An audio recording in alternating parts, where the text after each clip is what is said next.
The city never sleeps, and neither does he. Behind closed doors, power moves are made in silence, and tonight, one decision will change 2 lives forever. The porcelain cup trembled against my chapped lips as I brought it closer, the steam curling upward like desperate prayers I'd stopped believing in months ago. The tea was cheap, bitter, the kind served in places where nobody asked questions and everyone minded their own survival.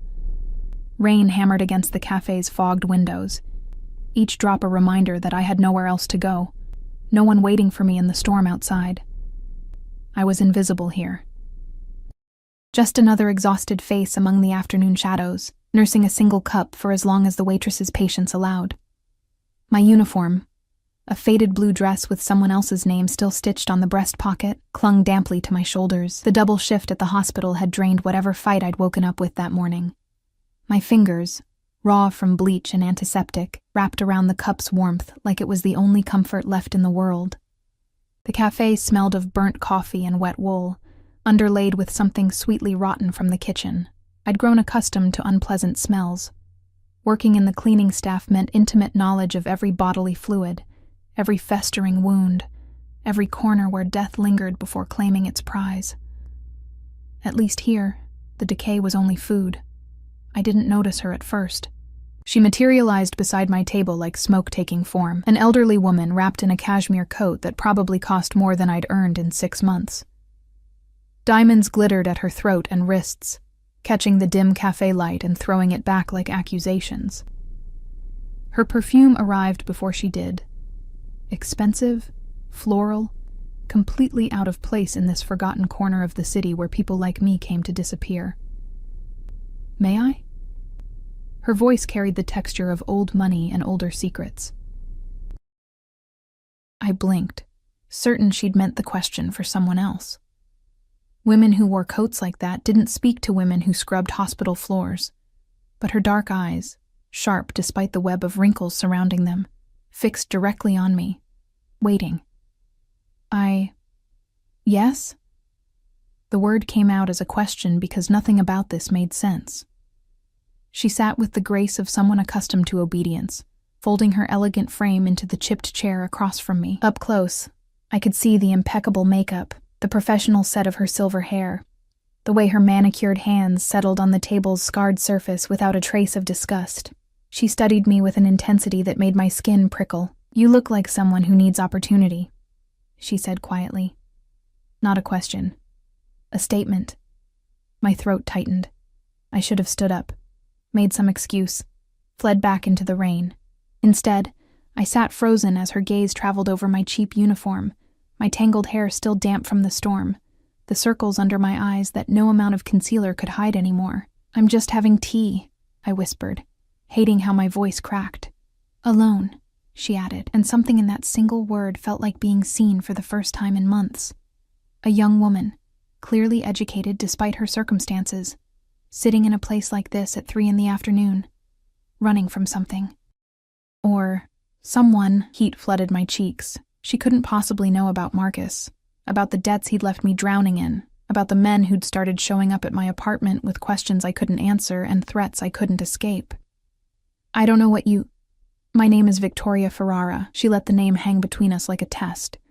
I'd heard that name before. Everyone had. Whispered in hospital corridors when certain patients arrived with gunshot wounds that no one reported. Mentioned in news articles that danced around the truth with careful language about prominent business families and unfortunate incidents. The Ferrara family didn't just have power. They were power, the kind that bent laws and broke people without ever appearing in court. My hand shook so badly the tea sloshed over the rim, scalding my thumb. I didn't feel it. "I don't understand why you're talking to me." Fear made my voice small, childlike. Victoria's expression softened, almost maternal, which somehow made her more terrifying. "Because I need something. And you, my dear, are drowning. I can see it in your eyes, that particular desperation of someone who's run out of options and is just waiting to go under." She wasn't wrong. The truth of it sat in my chest like a stone. "I have a son," she continued, her voice dropping lower, forcing me to lean in despite every instinct screaming to run. "Dante, he's complicated. Powerful men often are. He's also being pushed into a marriage arrangement that would be disastrous for our family, a merger with the Costello organization. Do you know what that means? I shook my head, mute. War, she said simply. Blood in the streets. My son needs to appear unavailable, committed to someone else, someone unexpected, someone real enough that the Costellos will back away and look for alliances elsewhere. My brain struggled to process the words. I want you to pretend to be his fiancée. Victoria's smile held no warmth, only calculation.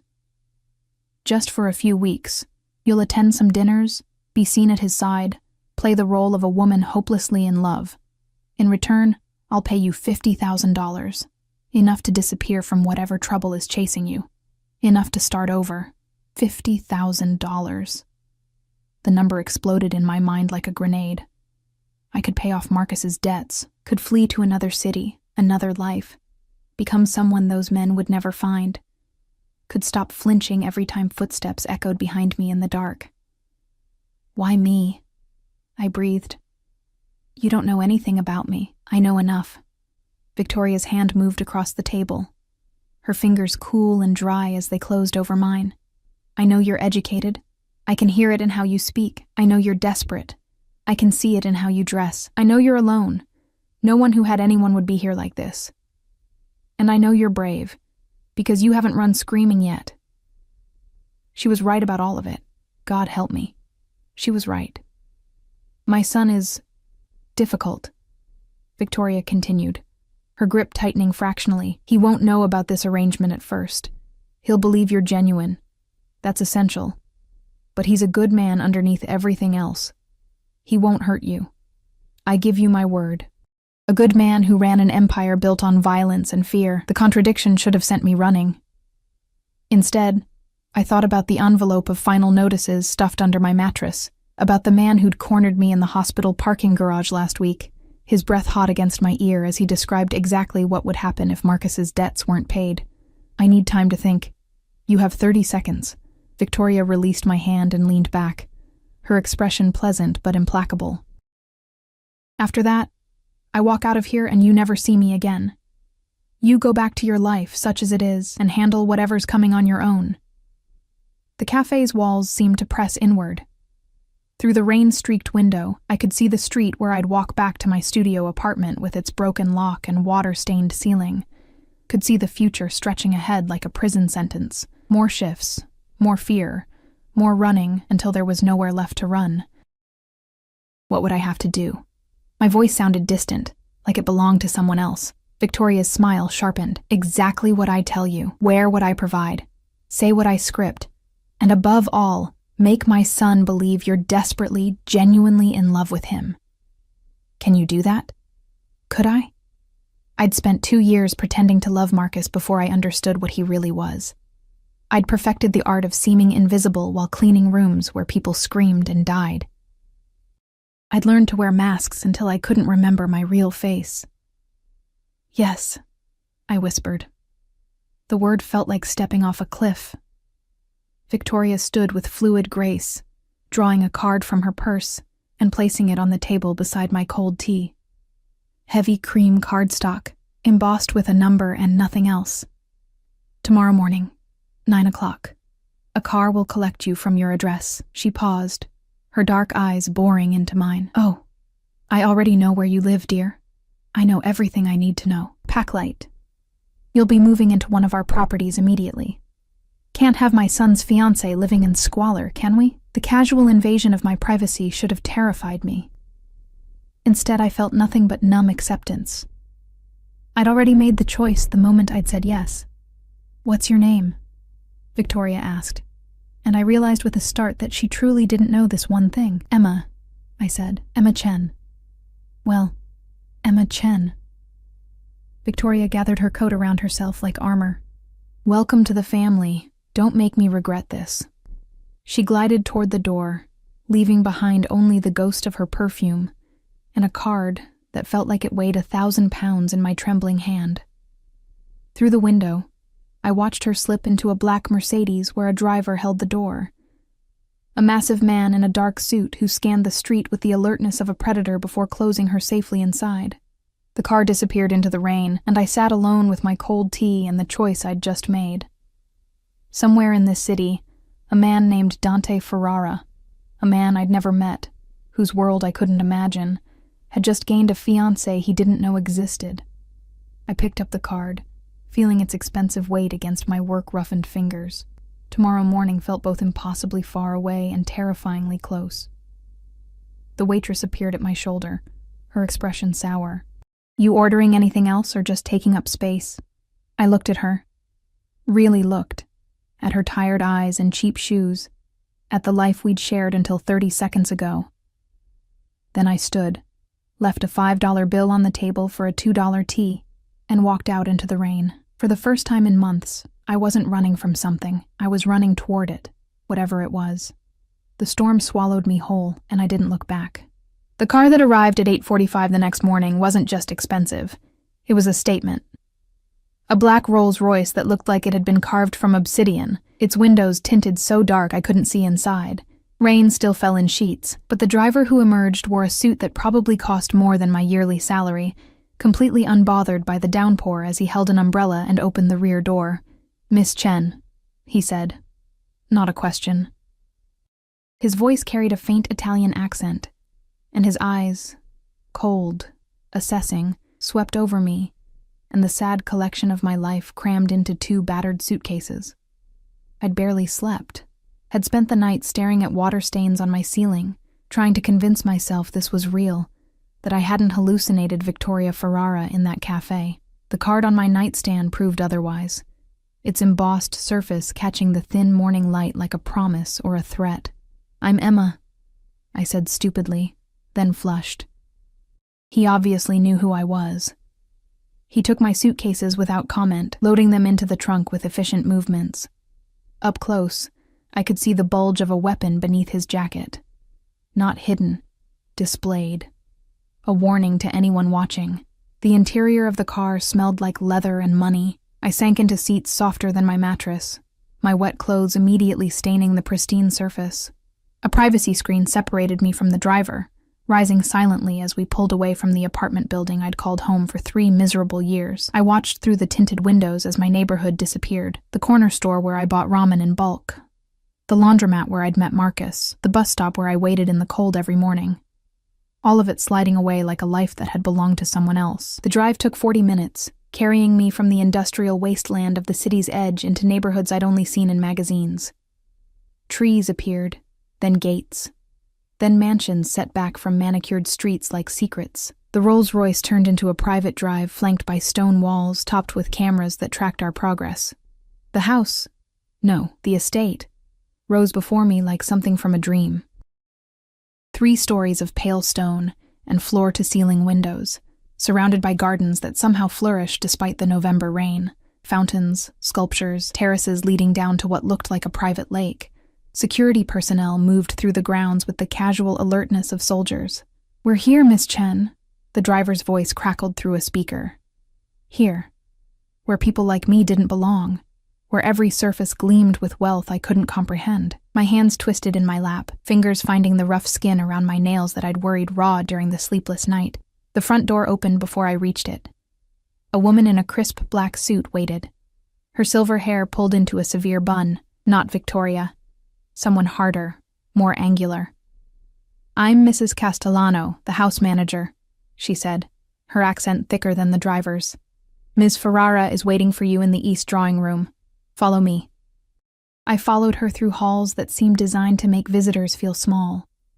Marble floors that reflected my cheap sneakers, artwork that probably belonged in museums. Ceilings so high my footsteps echoed like gunshots. We passed rooms I couldn't name, each one more opulent than the last. Victoria waited in a room full of cream silk and gold accents, standing before windows that overlooked the gardens. She wore ivory today, perfectly tailored, her jewelry subtle but unmistakably expensive. When she turned, her smile was warm, but her eyes assessed me with the same calculating intensity as yesterday. "Emma. Good. You came, as if there'd been any doubt, as if I'd had any choice. We have much to do and very little time." Dante returns from Chicago tonight. My stomach dropped. Tonight? He's been handling business. A competitor who needed convincing. Victoria gestured to a chair, waited until I perched nervously on its edge. He doesn't know you exist yet. Tonight, you'll meet as if by chance. I'm hosting a small dinner party. 20 guests, all family or close associates. You'll arrive separately, be introduced as the daughter of an old friend. By the end of the evening, Dante will be intrigued. How can you be sure? My voice came out small in this enormous room. Because I know my son. Victoria settled into the chair across from me, her movements fluid as water. He's 34 years old and has never had a relationship last longer than 3 months. He trusts no one, loves nothing but this family, and believes everyone wants something from him. You, my dear, will be different. I do want something from him, I pointed out. $50,000, but he won't know that. Her smile could have cut glass. To him, you'll be genuine, innocent, a woman so far removed from his world that you couldn't possibly have ulterior motives. That's your power, Emma, your authenticity. The irony made my throat tight. Nothing about this was authentic. Now. Victoria stood, smoothing her skirt. Mrs. Castellano will show you to your room. You'll find appropriate clothing in the closet. I took the liberty of having several options prepared in your size. A stylist will arrive at 2 to handle your hair and makeup. We have 6 hours to transform you into someone my son can't ignore. 6 hours to become someone I wasn't. I'd had 2 years with Marcus. Maybe I was better at this than I thought. The room they gave me was larger than my entire apartment. A 4-poster bed dominated the space, draped in silk the color of champagne. French doors opened onto a balcony overlooking the lake. The bathroom alone could have housed a family, all marble and gold fixtures and a tub deep enough to drown in. The closet held dresses I'd never have dared to touch in stores. Valentino, Chanel, Dior. Names I recognized from magazines and hospital waiting rooms. Evening gowns and cocktail dresses, each one worth more than I'd made in months of scrubbing floors. I stood in the middle of it all, still wearing my damp clothes from this morning, and felt like an imposter, which I supposed was exactly what I was. A knock at the door made me jump. Mrs. Castellano entered without waiting for permission, followed by 2 younger women carrying garment bags and makeup cases. The stylist, Mrs. Castellano announced, and the seamstress, in case alterations are needed. Ms. Ferrara has selected the midnight blue Valentino for tonight. Try it on. They descended on me like surgeons, stripping away my clothes without ceremony, studying my body with clinical detachment. The dress slid over my skin like water. Silk so fine it felt like wearing air. The seamstress circled me, pinning here, marking there, while the stylist examined my hair with an expression of polite horror. "We can work with this," she said finally, in a tone that suggested she'd faced worse challenges. "The bone structure is good. Skin needs work, but nothing that can't be fixed. The hair..." She sighed. "We'll need to cut at least 3 inches. I watched in the mirror as they transformed me. Watched my split ends fall to the floor, watched my face emerge from beneath careful layers of foundation and contour, watched the circles under my eyes disappear. The woman looking back at me had my features, but none of my exhaustion. She looked expensive, untouchable. She looked like she belonged here. Perfect, the stylist declared at 6:30, stepping back to admire her work. Mr. Ferrara won't know what hit him. That's what I was afraid of. The dress clung to curves I didn't know I had, the midnight blue making my skin luminous in the evening light. Heels added 4 inches to my height, making me feel like I was walking on stilts. Diamond earrings, borrowed from Victoria's collection, caught the light with every movement. Mrs. Castellano led me downstairs at 7:15. I could hear voices from the drawing room, the cultured tones of people accustomed to power. My hands trembled, and I pressed them against my sides, trying to steady my breathing. "You'll enter with the Marchetti family," Mrs. Castellano instructed. "They're old friends who actually do have a daughter your age. Stay close to Mrs. Marchetti, follow her lead. Ms. Ferrara will handle the introduction to Mr. Ferrara herself." The Marchettis arrived moments later, an elegant couple in their 60s who greeted me with warm smiles that didn't quite reach their eyes. They knew. Of course they knew. Everyone here would be part of Victoria's conspiracy, except the one person who mattered. We entered the drawing room together, and the noise hit me like a wave. 30 people, maybe more, all dressed in clothes that cost more than cars. Waiters circulated with champagne and hors d'oeuvres. Laughter rose and fell like music. But underneath it, I could feel something else. A tension, a watchfulness. These people smiled and chatted while their eyes catalogued threats. "Emma, dear." Victoria materialized at my elbow, resplendent in emerald silk. "Come, there's someone I want you to meet." She guided me through the crowd with a hand on my lower back, steering me like a ship toward a destination I couldn't see.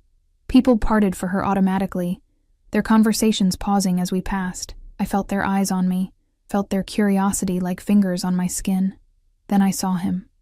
Dante Ferrara stood near the windows with 3 men in dark suits, and even without Victoria's guidance, I would have known him instantly. He commanded the space the way fire commanded oxygen, absolute, undeniable. Tall, maybe 6'2", with dark hair swept back from a face that could have been carved from marble. Sharp jaw, sharper cheekbones, and eyes so dark they looked black even from across the room. He wore a suit that had been tailored to his body like a second skin, charcoal gray with a black shirt underneath. No tie, a watch that probably cost more than my life glinted at his wrist. But it wasn't the clothes or the looks that froze my breath in my lungs. It was the aura of controlled violence that surrounded him like cologne. This was a man who had killed people. I knew it the way I knew my own name, Dante. Victoria's voice carried that maternal warmth again, but firmer now, commanding. "Come meet Emma Chen.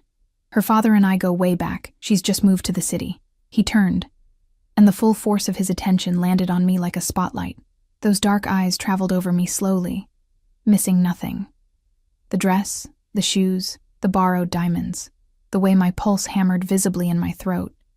His expression remained perfectly neutral, but something flickered in his gaze. Interest, maybe. Or suspicion. "Emma." His voice was deep, rough around the edges like gravel wrapped in velvet. He didn't offer his hand. "Welcome." "Thank you." I'd meant to sound confident, but it came out breathless. "Your mother has been very kind. She has her moments." The corner of his mouth lifted fractionally. Not quite a smile, but close. "What brings you to our fair city?" The lie Victoria had prepared sat ready on my tongue. A fresh start. Sometimes you need to leave everything behind to find yourself. Something in his expression shifted, became more intent. "Running from something?" My heart stuttered. "Towards something," I corrected, meeting his eyes despite the fear singing in my veins. "There's a difference." For a moment, the noise of the party faded. There was only him, only those black eyes studying me like I was a puzzle he needed to solve. Then Victoria laughed, breaking the spell. "Emma's an artist," she said smoothly. "Painting, primarily. She's looking for inspiration. Is that so?" Dante's gaze hadn't left my face.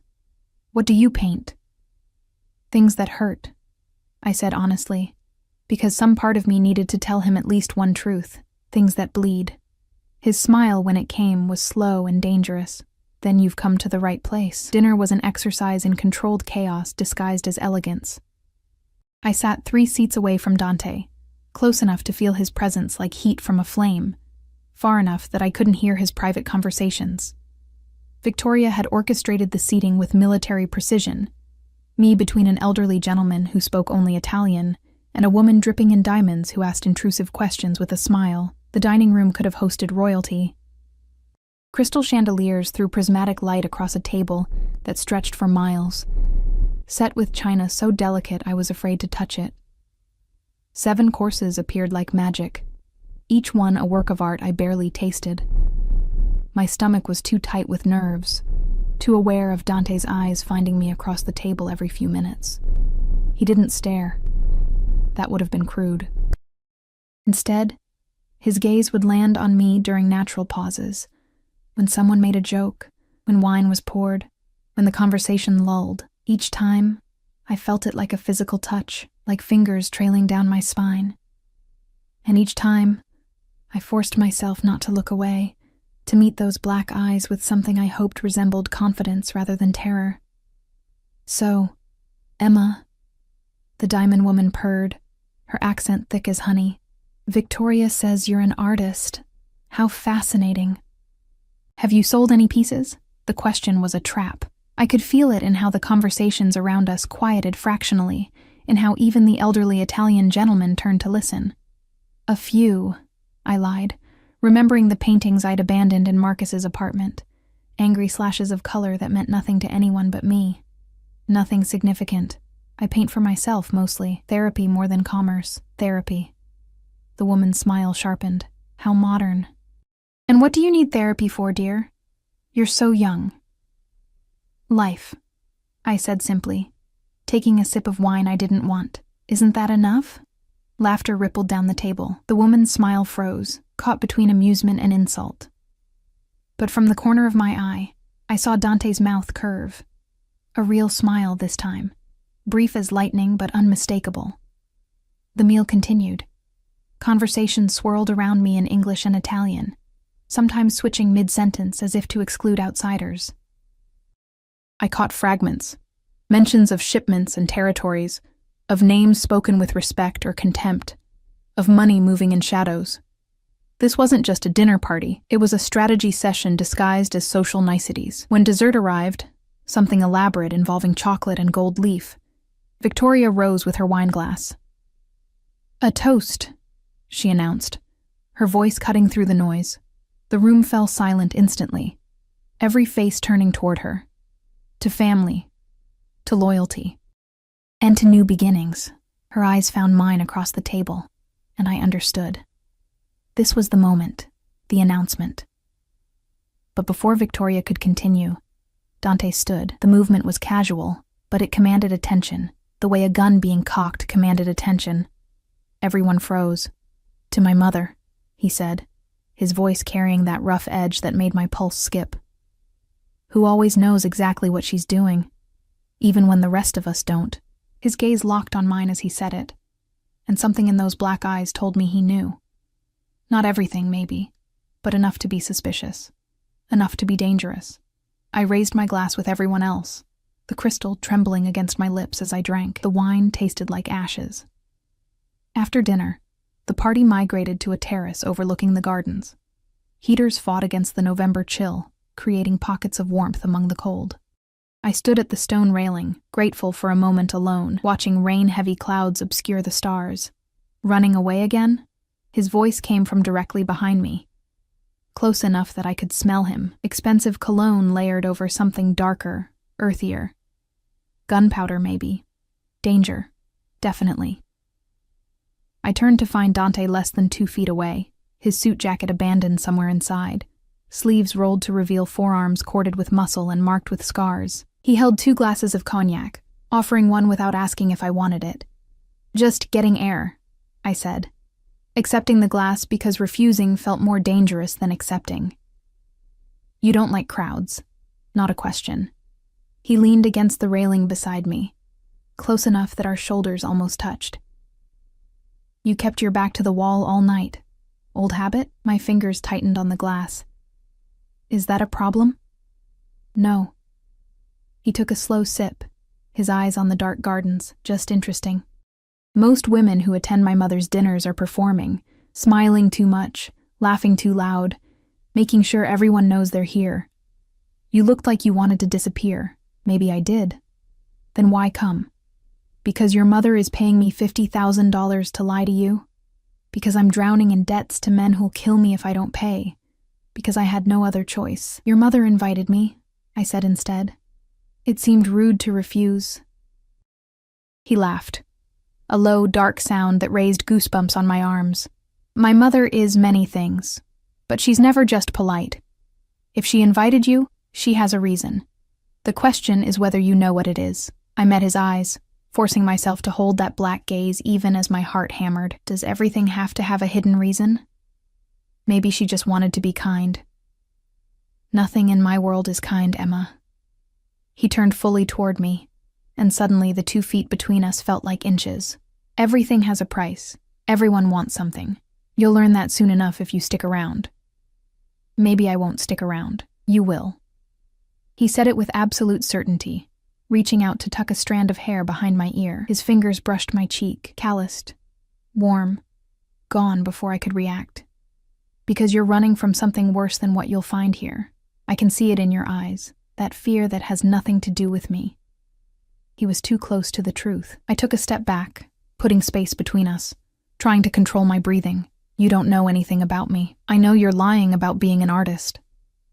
His smile held no humor. Your hands are too rough, scarred from work. Manual labor, probably. And your shoes, the ones you wore this morning when you arrived, were medical clogs. So either you're a doctor playing dress-up or you work in a hospital. Which is it? Ice flooded my veins. He'd seen me arrive. Had paid attention to details I didn't think anyone would notice. Cleaning staff, I admitted, because lying seemed pointless now. I scrubbed floors. Or I did, until yesterday. And now? Now I don't know what I am. The honesty surprised us both.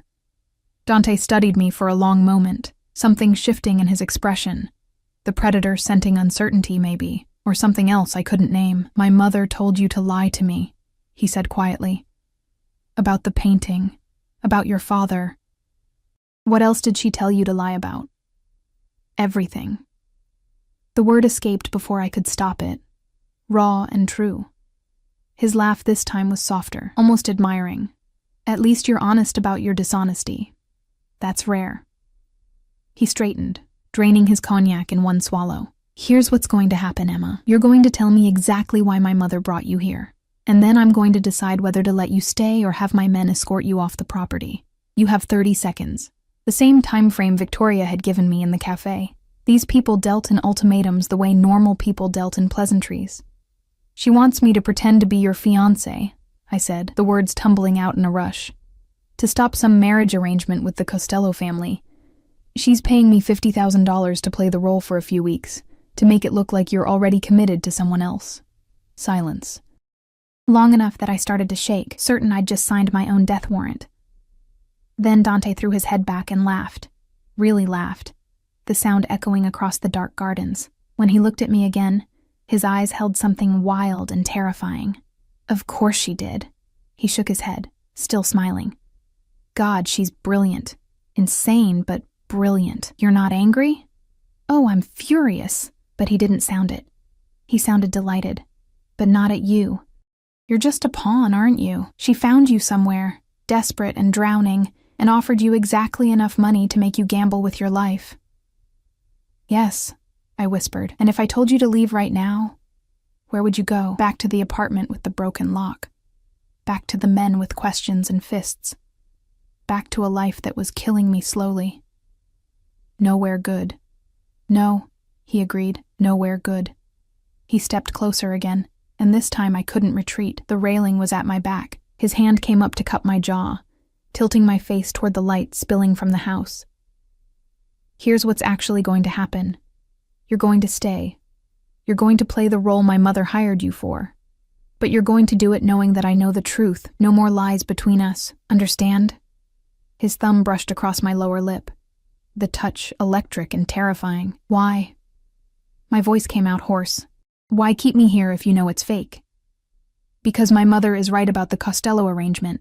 It would be a disaster. And because having a fake fiancé I can control is more useful than a real relationship I can't. His smile turned sharp. And because you interest me, Emma Chen. You're terrified, but you're not running. You're lying, but you told me the truth when it mattered. I want to see what else you're hiding. Before I could respond, the terrace doors opened. Victoria appeared, her expression serene, though her eyes sharpened when she saw how close Dante stood to me. There you are, she said lightly. People are asking for you, darling. And Emma looks cold. Perhaps you should get her a wrap. Emma's fine. Dante didn't move, didn't stop touching my face. Aren't you, Cara? The Italian endearment dripped with irony, but something about hearing it in his rough voice made heat pool in my stomach. I'm fine, I echoed. Good. He finally stepped back, his hand falling away and leaving my skin cold. Then let's give them a show. He took my hand, the first time he'd touched me beyond that brief caress, and led me back inside. His palm was warm, calloused, his grip firm enough to feel possessive. People watched as we entered, their eyes tracking us with the intensity of sharks scenting blood. Dante pulled me close, his arm sliding around my waist in a gesture that looked casual but felt like a brand. He leaned down, his lips brushing my ear as he whispered, "Smile like you love me. Convince them. Because if they don't believe it, this whole house of cards falls apart and you're the one who'll pay the price." I smiled. God help me. I smiled like my life depended on it. Because it did. The party ended past midnight. Guests departed in a steady stream of expensive cars and dangerous promises, each one stopping to congratulate Dante and me with knowing looks. Word had spread through the gathering like wildfire. The Ferrara heir had finally found someone. The alliance with the Costellos was dead before it started. I stood beside Dante in the foyer, playing my role, accepting kisses on both cheeks from women who could order my death with a phone call. His hand never left my waist, his thumb tracing absent patterns against my hip through the silk of my dress. When the last guest finally left, Victoria turned to us with triumph glittering in her eyes. "Perfect," she declared. "Absolutely perfect. Emma, you were magnificent." "She was adequate," Dante corrected, but his tone held a thread of amusement. "Though we'll need to work on her poker face. She looked terrified every time someone asked about our engagement." "We're not engaged," I pointed out weakly. "We are now." He released me finally, stepping away to pour himself a drink from the bar cart. My mother made sure of that. "By morning, every family in the city will know I'm off the market. Congratulations, Emma. You just became the most valuable piece on the board." The words should have felt like victory. Instead, they felt like a noose tightening. Victoria kissed my cheek, squeezing my hand. "Get some rest, dear. Tomorrow we begin your real education. If you're going to be a Ferrara, even temporarily, you need to learn how to survive in our world." She swept away, leaving me alone with Dante in the cavernous foyer. He swirled his whiskey, watching me over the rim of his glass. "Scared yet?" he asked. "Terrified." "Good. Fear keeps you sharp." He drained the glass, set it down with a sharp click. "Go to bed, Emma. Things get more complicated from here." I fled toward the stairs, feeling his eyes on me the whole way. Behind me, I heard him laugh, soft, dark, and utterly without mercy. I'd made a deal with the devil's mother. Now I belonged to the devil himself. Morning arrived with a knock that felt like an invasion. I dragged myself from dreams thick with dark eyes and dangerous smiles to find Mrs. Castellano standing in my doorway, her expression disapproving as she took in my tangled hair and the borrowed nightgown twisted around my body. "Mr. Ferrara requests your presence at breakfast," she announced. "You have 20 minutes." The door closed before I could respond. I stumbled to the bathroom, my reflection a disaster, makeup smudged, lips swollen from anxious chewing, eyes haunted. The girl from last night had vanished, leaving behind the exhausted fraud I actually was. Somehow I made myself presentable in 15 minutes. Simple black pants and a cream sweater from the closet, minimal makeup, hair pulled into a low ponytail. When I descended the stairs, my legs felt like water. Dante sat alone in a breakfast room flooded with morning light, reading something on his phone with an expression of cold concentration.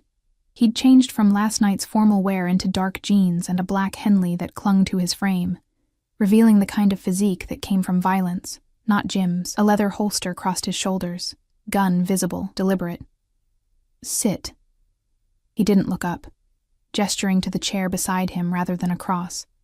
I sat, hyper-aware of his proximity, of the way he smelled like coffee and something darkly masculine. Staff appeared immediately with food I didn't remember ordering. Espresso, fresh pastries, fruit cut into perfect cubes, eggs prepared exactly how I liked them. How did they... I pay attention. He finally looked at me, those black eyes tracking over my face. "Last night you picked at everything except the fish course. You drank white wine but left the red untouched. You take your coffee black with 1 sugar. Should I continue?" Heat crept up my neck. "That's unsettling. That's survival." He set down his phone, giving me his full attention. It felt like standing in a spotlight. In my world, details matter. The wrong drink at the wrong meeting gets people killed. So I notice everything, especially about people who interest me. I'm a hired actress. I can't possibly interest you. His smile could have cut diamond. You told me the truth when lying would have been safer. That interests me very much. He reached out, his fingers catching my chin, turning my face toward the light. And you're afraid of me, but you're still here. That's either very brave or very stupid. Probably stupid, I whispered. Probably. He released me, returning to his coffee. Eat. We have a busy day. Doing what? Teaching you how to stay alive. He said it casually, like discussing the weather. You're going to be seen with me in public. That makes you a target for every rival family, every ambitious soldier looking to make a name, every enemy I've accumulated in 15 years of running this organization. You need to know how to spot danger, how to move through crowds, how to... I didn't agree to this. The words burst out before I could stop them. Your mother hired me to attend dinners, not to... My mother hired you to play a role. His voice dropped to something dangerous, something that made my survival instincts scream. I'm telling you, the role just got more complicated. You want the 50,000? You earn it. That means learning the rules of my world fast enough that you don't get yourself killed in the process. And if I refuse? The silence stretched like pulled wire. Dante set down his cup with careful precision, the small sound somehow more threatening than a shout. Then you walk out that door right now and I won't stop you. He leaned back, arms crossed, utterly relaxed. But the men who are looking for you, the ones collecting Marcus Reeves's debts, they'll find you by tomorrow. They're very good at their job, and what they'll do to you before they kill you will make anything I could do seem like mercy. My blood turned to ice. How do you know about Marcus? I know everything about you, Emma. He pulled out his phone, swiping through screens before turning it toward me. Photos appeared. My apartment building, the hospital where I worked, my employee badge photo looking young and hopeful. Marcus Reeves, your boyfriend of 2 years, small-time drug dealer who thought he was smarter than he was, borrowed money from the Volkov crew to expand his operation, then got himself arrested before he could pay it back, left you holding a debt of $93,000 that you can't possibly pay. Each word hit like a fist. I couldn't breathe. The Volkovs sent collectors 3 weeks ago, Dante continued, merciless. They'll give you another week, maybe 2 before they escalate, then they'll hurt you in ways that make you wish they'd just killed you, unless I do what you say. The chair scraped as I stood, fury burning through fear. You're blackmailing me. Your mother offered me a choice and you're taking it away. I'm giving you reality. He stood too, closing the distance between us in 2 strides. My mother lives in fantasies where you attend parties and smile, and everything works out perfectly. I live in the world where people die for being stupid. If you're going to wear my ring, fake or not, you do it my way, or not at all. I never agreed to wear your ring. You agreed the moment you took my mother's money. His hand shot out, catching my wrist before I could retreat. Not painful, but inescapable. That money is in your account right now. Check your phone. 25,000 as a deposit. The rest when the job is done. You're bought and paid for, Kara. The only question is whether you're smart enough to survive it. I yanked my arm free, hating the tears burning behind my eyes. I hate you. Good. His smile was all teeth. Hate keeps you sharp too. Now sit down and eat your breakfast. We leave in 30 minutes. For where? Somewhere you'll learn exactly what you've gotten yourself into. The Range Rover that picked us up was military grade. Bulletproof glass, reinforced doors, probably could survive a rocket launcher. 2 security vehicles flanked us, each carrying men with visible weapons and dead eyes. Dante drove himself, which surprised me. His hands were steady on the wheel, movements efficient as he navigated through traffic that parted for our convoy like water. He'd added a shoulder holster over his Henley, the gun sitting against his ribs like it belonged there. Where are we going? I asked again, watching the city change outside the windows. The neighborhood's getting rougher, the buildings more industrial, to see what happens to people who cross me. He said it conversationally, like we were discussing lunch plans. Consider it your first lesson in consequences. Terror clawed up my throat. I don't want to see anyone die. No one's dying today. Relax. He glanced at me, something almost like amusement in his expression. You really do think I'm a monster, aren't you? Yes. No hesitation, no apology. But I'm a monster with rules. I don't kill innocent people. I don't hurt children. I don't traffic in anything that exploits the helpless. Beyond that, he shrugged. I do what needs to be done to protect my family and my business. If that makes me a monster, so be it. We pulled up to a warehouse district, all rusting metal and broken windows. The security detail moved first, sweeping the area before opening Dante's door. He stepped out with the casual confidence of someone who owned every inch of ground he walked on. Come on. He held out his hand to me. I took it because refusing felt more dangerous. His fingers closed around mine, warm and calloused, and he pulled me close as we walked toward the largest warehouse. The door opened before we reached it. More guards, more guns, more violence waiting just beneath the surface. Inside, the space had been converted into something between a gym and a torture chamber. Boxing rings, weight equipment, and in the far corner, 3 men bound to chairs with duct tape. Those are the collectors who came after you, Dante said quietly, his breath warm against my ear. The Volkov crew. Recognize them? I did. The one on the left had cornered me in the parking garage, his breath sour as he described what they'd do if I didn't pay. The middle one had shown up at my apartment, breaking the lock I couldn't afford to fix, the right one I'd never seen before. But his eyes held the same dead cruelty as his companions. What are you going to do to them? My voice came out strangled. Nothing. You are. He turned me to face him, both hands on my shoulders now. You're going to tell them that you're under my protection now, that Marcus Reeves's debts died with him, and if they come near you again, they'll answer to me. Can you do that? My throat closed. The men were watching us, recognition dawning in their eyes as they understood who held their leashes now. Emma. Dante's voice sharpened. You need to do this. Not because I'm telling you to, but because if you don't, they'll never believe you're mine. They'll see you as weak, as someone they can still hurt. You need to claim your power here, understand?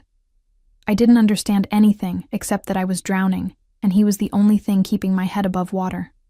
I walked toward the bound men on legs that didn't feel like my own. The parking garage man sneered. Look who got herself a sugar daddy. That's not gonna save you, bitch. You still owe... She owes you nothing. Dante's voice cracked across the warehouse like a whip. The debt is erased. You have a problem with that. You take it up with me. Volkov won't like this, the apartment man spat. Then tell Volkov to call me directly. Dante moved to stand behind me, his hands settling on my waist possessively. This woman is mine.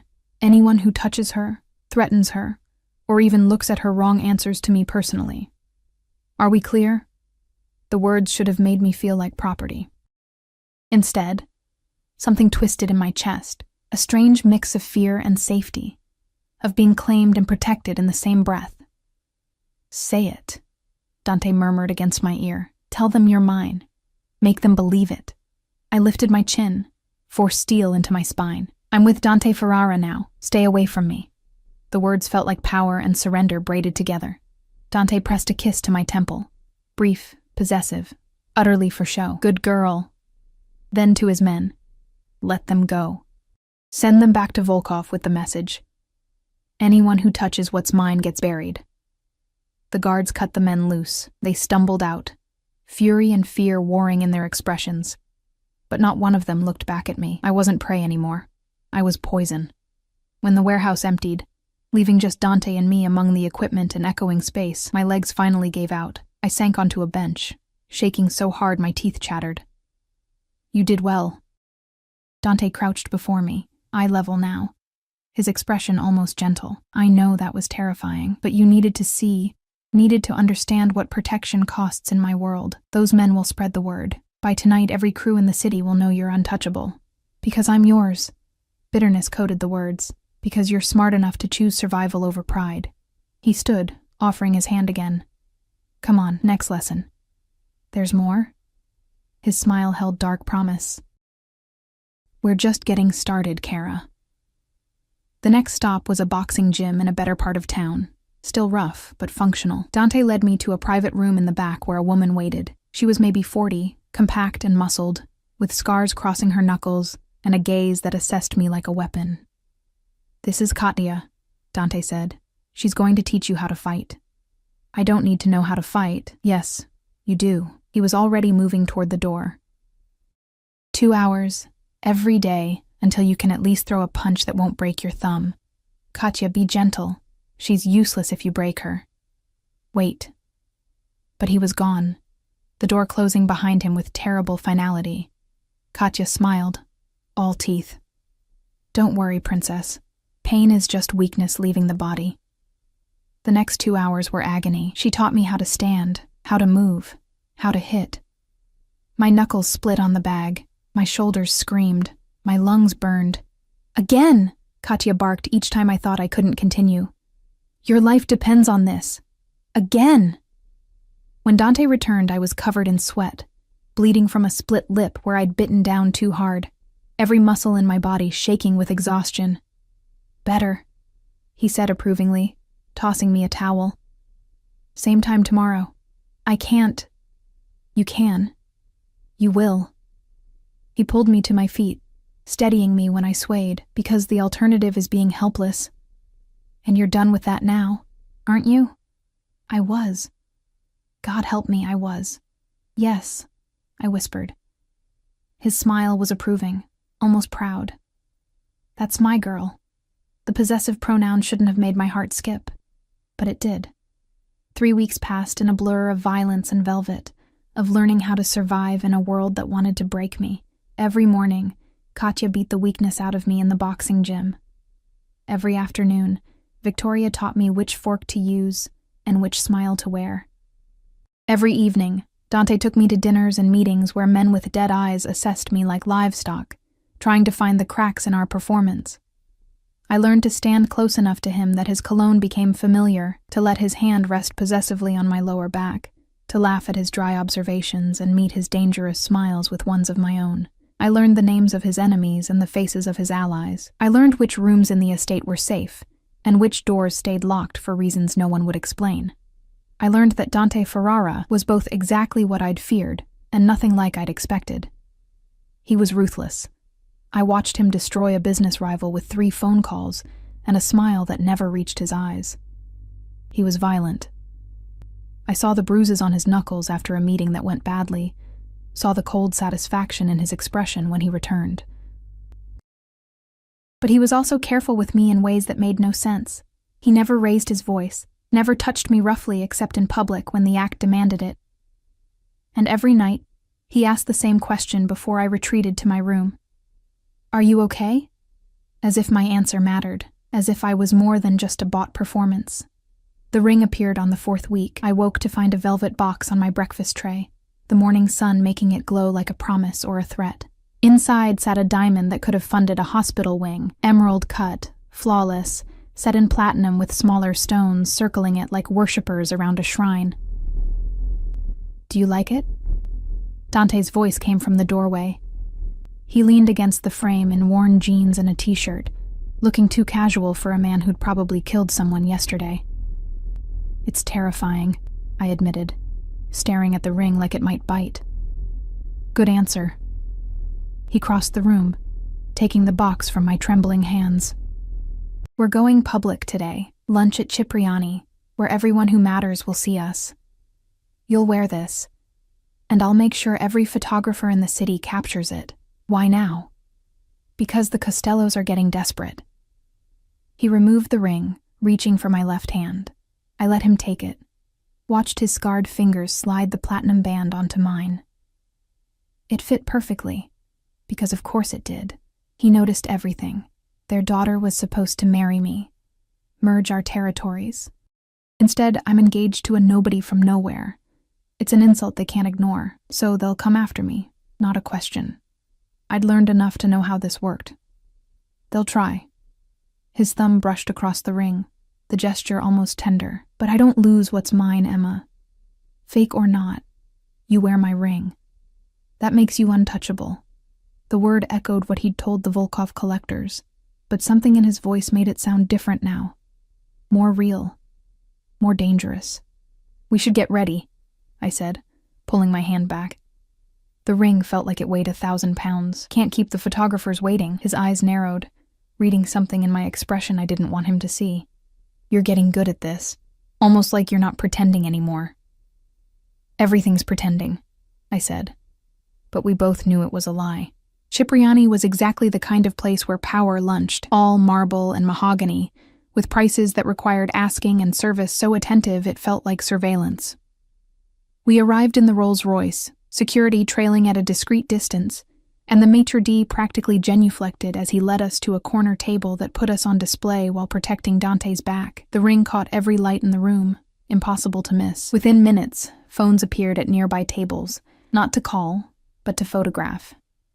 By the time our water arrived, Ferrara engaged was probably trending. Smile, Dante murmured, reaching across the table to take my hand. Look besotted. You're madly in love with me, remember? Hard to forget when you remind me every 5 minutes. His laugh was genuine, warm enough that several nearby diners glanced over. There she is, the real Emma, not the terrified girl from the cafe. I was wondering when she'd show up. Maybe she's been here all along and you just weren't paying attention. Oh, I'm always paying attention to you, Kara. His thumb traced circles on my palm, the touch sending electricity up my arm. Every time you bite your lip when you're nervous. Every time you touch your neck when you lie. Every time you look at me like you can't decide if you want to kiss me or kill me. Heat flooded my face. I don't. You do. He leaned forward, his voice dropping to something intimate, meant only for me despite the watching crowd. And here's the thing that terrifies you, Emma. I look at you the same way. Before I could respond, a commotion at the entrance shattered the moment. 3 men strode in, expensive suits, cold eyes, radiating threat. The restaurant fell silent, the kind of quiet that preceded violence. Costello, Dante said quietly, his entire demeanor shifting. The warmth vanished, replaced by something predatory, right on schedule. Dante. I gripped his hand, fear spiking through me. What do we do? We finish our lunch. He raised his voice, addressing the approaching men with casual disdain. Gentlemen, you're interrupting a private moment. I suggest you leave before you embarrass yourselves. The lead man, silver-haired, distinguished, with a smile like a shark, stopped at our table. Ferrara, I wanted to congratulate you personally. Such a surprising engagement. Surprising? Dante's smile could have cut glass. Only to people who assumed they had a claim on my future. Emma, this is Antonio Costello. Antonio, my fiancé, Emma Chen. Antonio's eyes raked over me, assessing and dismissing in one glance. A cleaning woman. How democratic of you. The insult landed like a slap. Beside me, I felt Dante tense, violence coiling in his frame.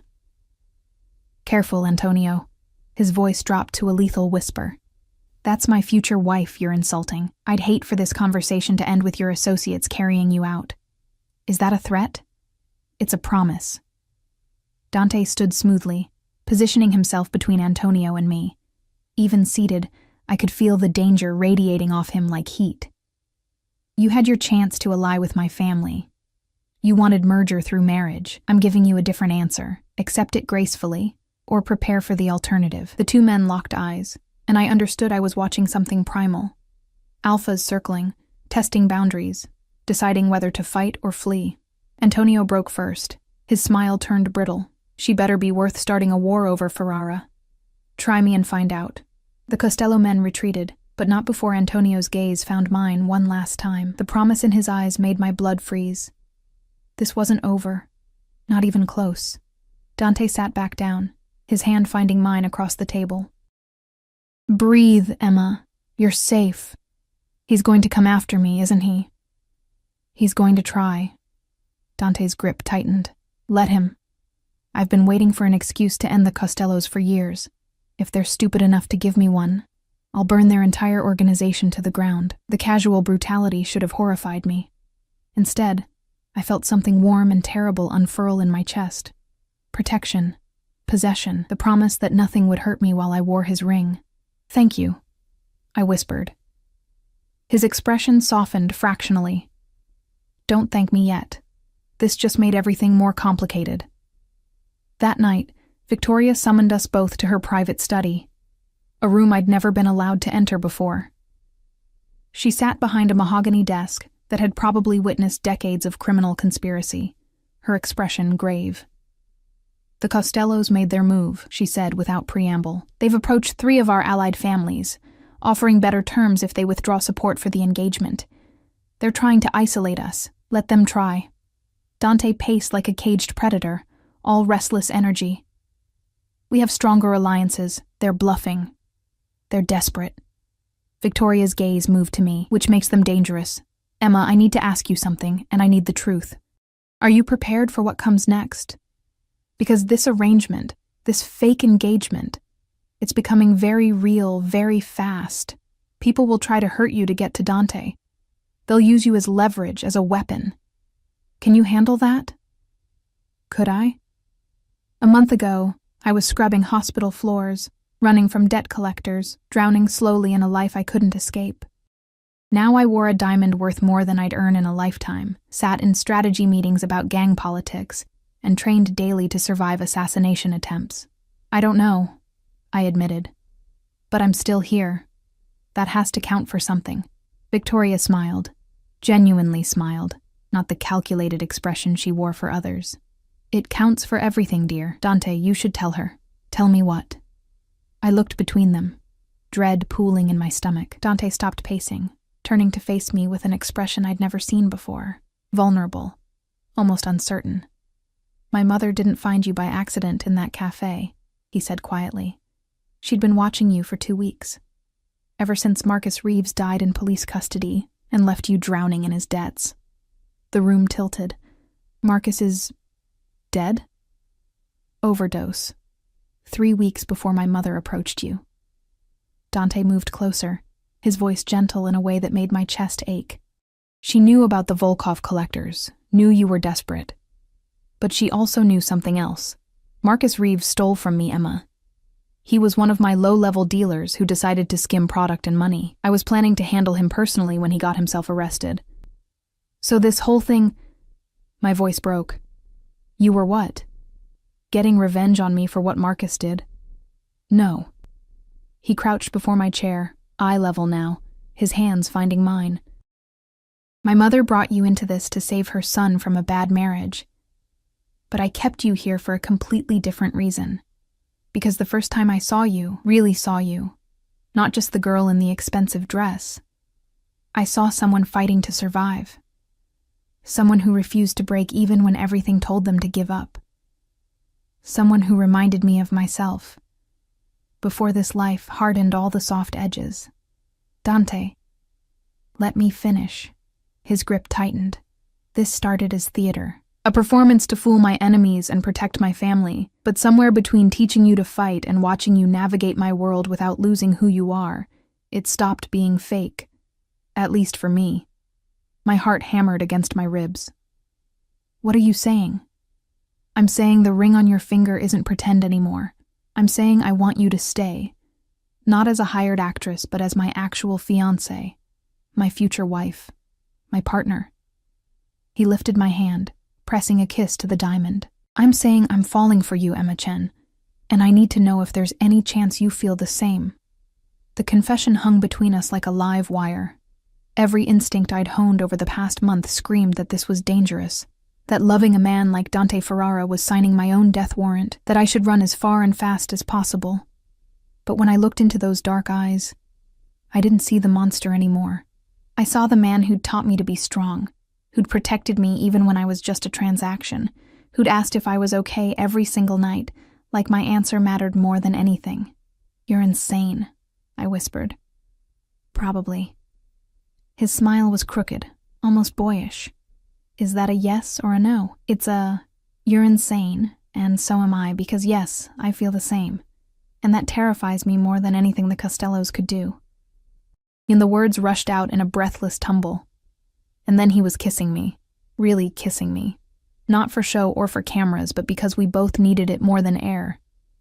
His hands cupped my face like I was precious, breakable, worth protecting. I kissed him back with everything I'd been holding inside for weeks. All the fear and longing and desperate hope braided together. When we finally broke apart, both breathing hard, Victoria was smiling. "Well?" she said dryly. I suppose we'll need to plan an actual wedding now. 6 months later, I stood in a garden blooming with impossible flowers, wearing a dress that cost more than my old life, surrounded by people who could order deaths between courses. The sun broke through clouds that had threatened rain all morning, turning everything golden and surreal. Dante waited for me at an altar woven from white roses and Italian cypress. He wore a tuxedo that fit like sin, his dark hair swept back, and when he saw me walking toward him, his expression cracked open into something raw and real. I still trained with Katya every morning, still attended Victoria's etiquette lessons, still learned the names of enemies and the faces of friends, but now I did it as Emma Ferrara, not Emma Chen, the cleaning woman playing dress-up. The Costellos had tried once to make good on Antonio's threat. They'd sent men after me outside a charity gala. Dante had put 3 of them in the hospital, and the rest in the ground. The message was received. No one touched what belonged to Dante Ferrara. As I reached him, he took my hands, and I felt the calluses we'd both earned. Mine from boxing, his from holding power through force. We were a matched set of beautiful violence, of survival against impossible odds. "You look terrified," he murmured, echoing words from another lifetime. "Good," I replied, using his own philosophy against him. "Fear keeps me sharp." His laugh was low and warm, meant only for me. "That's my girl." The ceremony blurred. Words in English and Italian, promises that felt both sacred and dangerous, rings that marked us as permanently, irrevocably bound. When the priest finally told Dante to kiss his bride, he pulled me close with a possessiveness that would never soften, would never apologize for claiming me completely. "Mine," he whispered against my lips. "Yours," I agreed. "But you're mine too. Don't forget it." "Never, cara mia, never." We kissed while our combined families, blood and chosen, legal and criminal, erupted in applause. Somewhere in the crowd, Victoria dabbed at her eyes with a handkerchief, probably already planning how to use this union to expand the family's reach. But for this moment, this one perfect moment, I let myself forget about territories and alliances, and the violence that would always shadow our lives. For now, there was only Dante's arms around me, his heart beating against mine, and the impossible truth that I'd walked into a cafe drowning and emerged engaged to the most dangerous man in the city. The reception lasted until dawn. We danced until my feet ached, ate food I didn't taste, accepted congratulations from people who'd kill us if circumstances changed, and when Dante finally pulled me away, sneaking us out through a side garden while everyone else was distracted, I went willingly. "Where are we going?" I asked, laughing as he tugged me toward the waiting car. "Away." He opened the door, bundled me inside. "Somewhere no one can find us for at least a week. Somewhere I can have you all to myself without my mother scheduling our every breath." Scandalous. But I was already leaning into him, already letting his warmth erase the last of my fear. He kissed my temple, my cheek, finally my lips. "You regret this yet?" I thought about the girl in the cafe, alone with cheap tea and cheaper dreams, thought about the path that had led from scrubbing hospital floors to wearing diamonds and a wedding dress. Thought about all the ways this could go wrong, all the dangers that waited outside our temporary sanctuary. "Not even a little," I said honestly.